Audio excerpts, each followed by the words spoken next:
Les médecins lui ont enlevé un verre de son corps, après avoir mangé du poisson.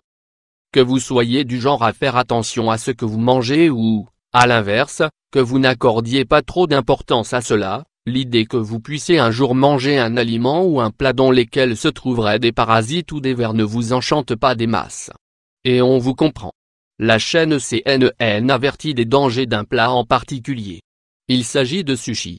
Et oui, car à en croire l'expérience qu'a vécue ce jeune Anglais en contractant un ver parasite, c'est bel et bien ce fameux plat japonais qui l'a rendu malade. Mais comment est-ce possible au fait? Un tour du monde qui a mal tourné.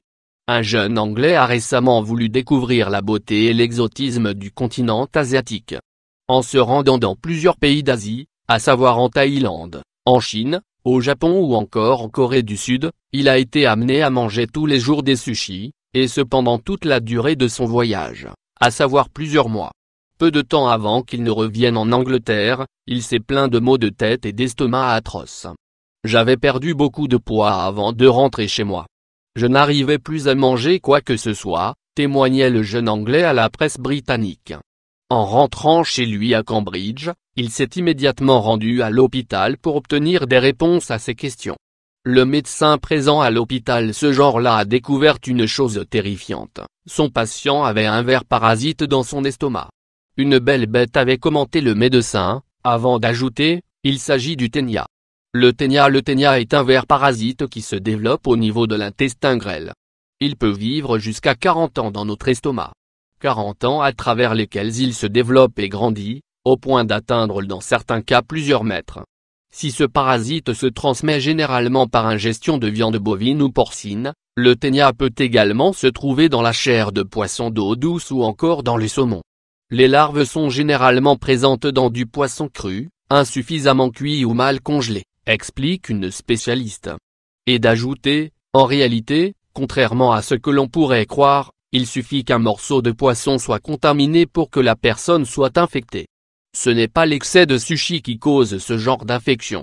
En l'auscultant, le médecin s'est rendu compte que le seul moyen d'aider son patient était de lui faire enlever le parasite de son ventre en procédant à une opération chirurgicale, étant donné que celui-ci ne pouvait pas s'en débarrasser autrement, c'est-à-dire, par voie orale ou fécale.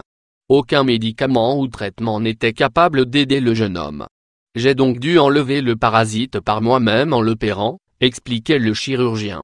Un cas similaire aux États-Unis, un jeune Américain a récemment été victime de la même infection. Avec un ver de près de 2 mètres dans le ventre, son histoire avait fait la une de la presse américaine. Celui-ci avait avoué qu'il était un grand amateur de cuisine japonaise, et plus particulièrement de sushi. Une histoire ahurissante qui montre les dangers évidents de certains aliments mal ou peu nettoyés ou mal conservés.